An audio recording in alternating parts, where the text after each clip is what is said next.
Les fêtes, le confinement et les envies de manger incessantes. Ce combo, s'il vous plaît, ce combo. Parfait. Je vais consacrer cette vidéo à la déculpabilisation pour passer au moins cette fin d'année 2020 un peu serein face à notre repas de fête.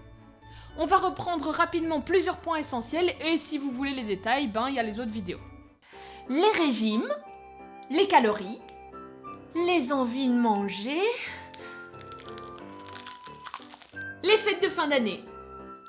Ah oui, du coup, elle a voulu être présente. Coucou. On va faire avec, hein. C'est parti. Les régimes. Un régime, c'est quoi ?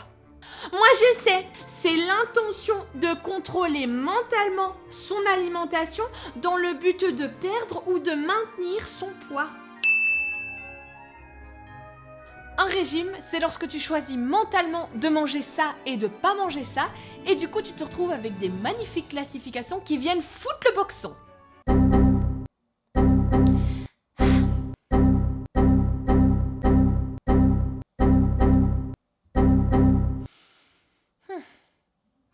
Alors, est-ce que les régimes ça fonctionne ? Oui, mais à court terme. À long terme, il a été prouvé scientifiquement que 95% des gens ayant fait un régime après maximum 2 ans ont repris le poids perdu, voire même plus. Est-ce qu'on a envie de ça ? Non. Donc, on va essayer de fonctionner autrement en remplaçant ce contrôle mental par un contrôle que je qualifierais de plus intuitif. En effet, il faudrait passer à autre chose. Et pour ça, on va voir maintenant que les classifications faites par les régimes n'ont en fait aucun sens. Les calories. Ce schéma-ci montre une personne comme vous et moi qui a mangé 1700 calories de croissants, tomates, poissons, chocolat, etc. Et elle en a dépensé 1900, dont 20% sont dus à une activité physique et 80% au simple fonctionnement de son corps quand elle est couchée sur son lit. Oui, tu dépenses des calories en dormant, parce que tu n'es pas mort. Eh bien, sur ce schéma, on voit qu'il y a un déficit calorique, donc si la personne reproduit ce schéma pendant une dizaine de jours, elle va perdre du poids. Car le poids se régule en une dizaine de jours. Non, c'est pas possible, parce qu'elle mange du chocolat, des croissants, des frites, du pain. Ah si, c'est possible en fait. Bon. Et ce schéma-là, tu t'en souviens ? 2 menus, une question. Lequel de ces 2 menus fait grossir ? Moi je sais, aucun. Mais oui, mais incroyable. Mais oui, exactement, aucun. Et pourquoi ? Parce que le total calorique des 2 menus est exactement identique, et vu que c'est les calories qui influencent notre poids, ces 2 repas peuvent aussi bien te faire grossir et maigrir, tout dépend de la quantité. Ah, mais oui, mais c'est justement ça le problème, parce que moi, j'arrive pas à gérer mes quantités, genre chips, chocolat. Ah si, en fait, maintenant, j'y arrive.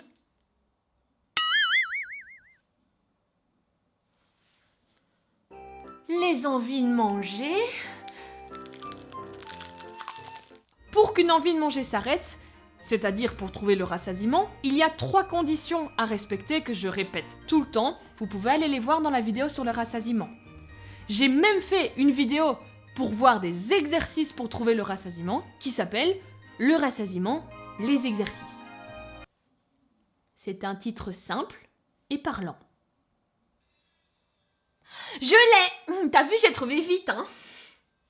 Voilà pourquoi je l'ai créé aussi simple et parlant. Est-ce que tu sais que je peux même te citer les 3 conditions pour que mon envie de manger des chips, elle s'arrête ?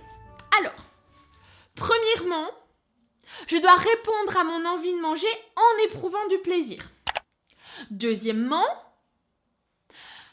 porter attention à ce que je mange. Ouais. Et troisièmement, être en sécurité.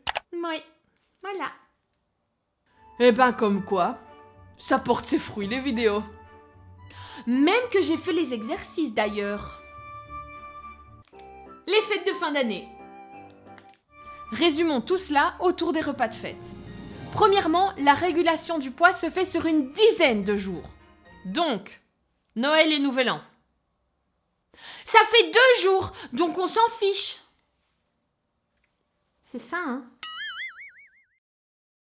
Exactement. Si c'était en 2 jours que votre apparence allait se modifier, mon Dieu, le bordel que ce serait. Deuxièmement, les chips, le repas et la bûche ne font pas grossir.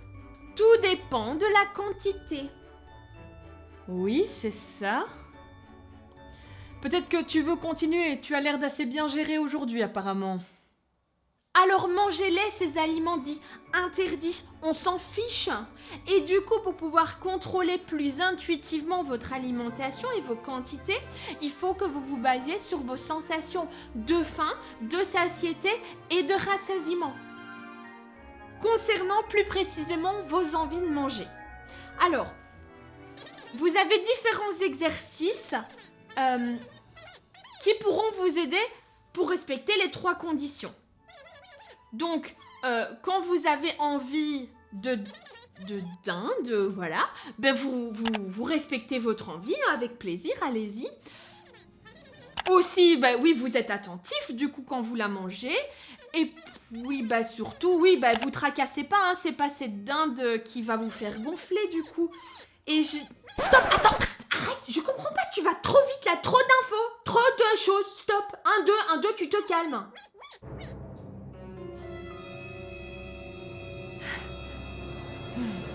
Non, mais il y en a une de dinde qui me gonfle, moi!